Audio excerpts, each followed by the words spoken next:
حضور اکرم صلی اللہ علیہ وآلہ وسلم نے ارشاد فرمایا، جس شخص میں یہ 3 باتیں ہوں گی وہ ایمان کا مزہ پالے گا۔ ایک یہ کہ وہ شخص جسے اللہ اور اس کا رسول ان کے ماں سوا سے زیادہ عزیز ہوں، اور دوسرے یہ کہ جو کسی بندے سے محض اللہ ہی کے لیے محبت کرے، اور تیسری بات یہ کہ جسے اللہ نے کفر سے نجات دی ہو، پھر دوبارہ کفر اختیار کرنے کو وہ ایسا برا سمجھے جیسا آگ میں گر جانے کو برا جانتا ہے۔ صحیح بخاری حدیث نمبر 21۔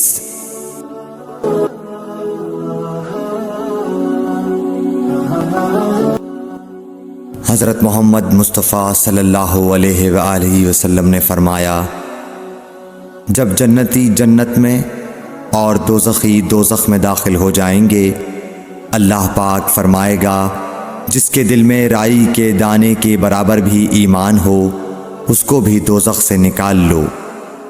تب ایسے لوگ دوزخ سے نکال لیے جائیں گے اور وہ جل کر کوئلے کی طرح سیاہ ہو چکے ہوں گے، پھر زندگی کی نہر میں یا بارش کے پانی میں ڈالے جائیں گے۔ اس وقت وہ دانے کی طرح اگائیں گے جس طرح ندی کے کنارے دانے اگاتے ہیں۔ کیا تم نے نہیں دیکھا کہ دانہ زردی مائل پیچ در پیچ نکلتا ہے؟ صحیح بخاری حدیث نمبر 22۔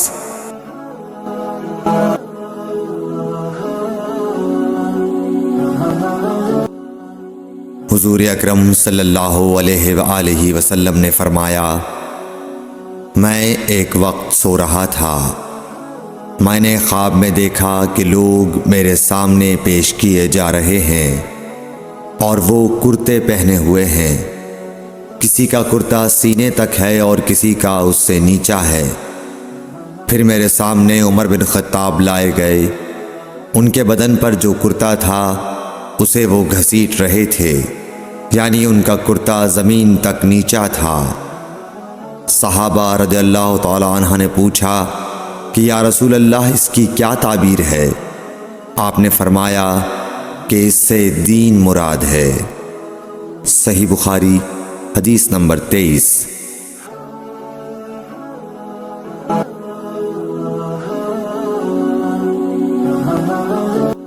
ایک مرتبہ رسول کریم صلی اللہ علیہ وسلم ایک انصاری شخص کے پاس سے گزرے، اس حال میں کہ وہ اپنے ایک بھائی سے کہہ رہے تھے کہ تم اتنی شرم کیوں کرتے ہو؟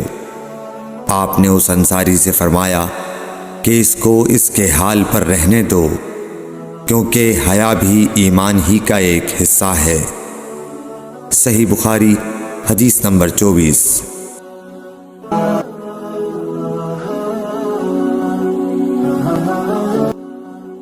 رسول اللہ صلی اللہ علیہ وسلم نے فرمایا، مجھے اللہ کی طرف سے حکم دیا گیا ہے کہ لوگوں سے جنگ کروں اس وقت تک کہ وہ اس بات کا اقرار کر لیں کہ اللہ کے سوا کوئی معبود نہیں ہے، اور یہ کہ محمد صلی اللہ علیہ وسلم اللہ کے سچے رسول ہیں، اور نماز ادا کرنے لگیں اور زکوٰۃ دیں۔ جس وقت وہ یہ کرنے لگیں گے تو مجھ سے اپنے جان و مال کو محفوظ کر لیں گے سوائے اسلام کے حق کے، رہا ان کے دل کا حال تو ان کا حساب اللہ کے ذمہ ہے۔ صحیح بخاری حدیث نمبر 25۔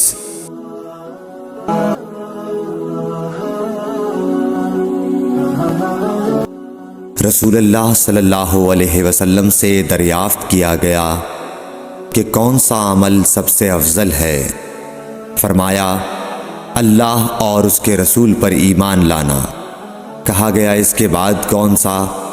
آپ نے فرمایا کہ اللہ کی راہ میں جہاد کرنا۔ کہا گیا پھر کیا ہے؟ آپ نے فرمایا حج مبرور۔ صحیح بخاری حدیث نمبر 26۔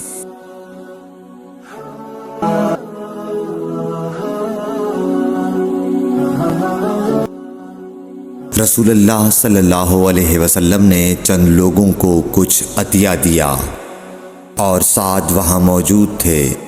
وہ کہتے ہیں کہ رسول اللہ صلی اللہ علیہ وسلم نے ان میں سے ایک شخص کو کچھ نہ دیا، حالانکہ وہ ان میں مجھے سب سے زیادہ پسند تھا۔ میں نے کہا حضور آپ نے فلاں کو کچھ نہ دیا، میں اسے مومن گمان کرتا ہوں۔ آپ نے فرمایا مومن یا مسلمان؟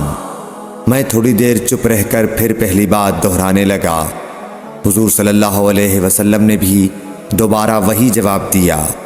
پھر آپ نے فرمایا کہ اے سعد، باوجود یہ کہ ایک شخص مجھے زیادہ عزیز ہے، پھر بھی میں اسے نظر انداز کر کے کسی اور دوسرے کو اس خوف کی وجہ سے یہ مال دیتا ہوں کہ وہ اپنی کمزوری کی وجہ سے اسلام سے پھر جائے اور اللہ اسے آگ میں اوندھا ڈال دے۔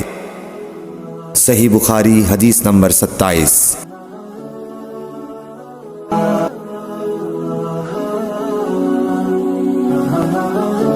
ایک آدمی نے رسول اللہ صلی اللہ علیہ وسلم سے پوچھا کون سا اسلام بہتر ہے؟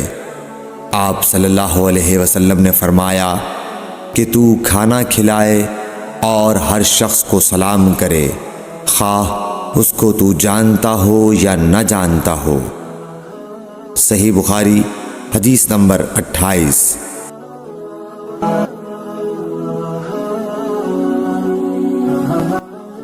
حضرت صلی اللہ علیہ وسلم نے فرمایا مجھے دوزخ دکھلائی گئی تو اس میں زیادہ تر عورتیں تھیں جو کفر کرتی ہیں۔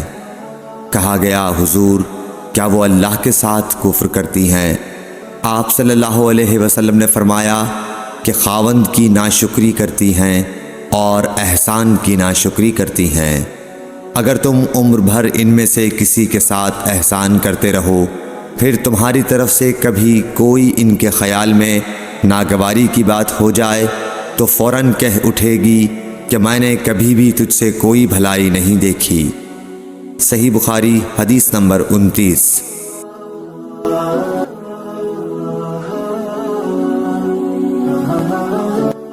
حضرت صلی اللہ علیہ وآلہ وسلم فرماتے تھے جب دو مسلمان اپنی اپنی تلواریں لے کر بھڑ جائیں تو قاتل اور مقتول دونوں دوزخی ہیں۔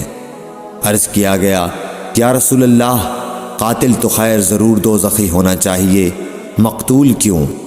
فرمایا وہ بھی اپنے ساتھی کو مار ڈالنے کی حرص رکھتا تھا، موقع پاتا تو وہ اسے ضرور قتل کر دیتا، دل کے عزم سمیم پر وہ دوزخی ہوا۔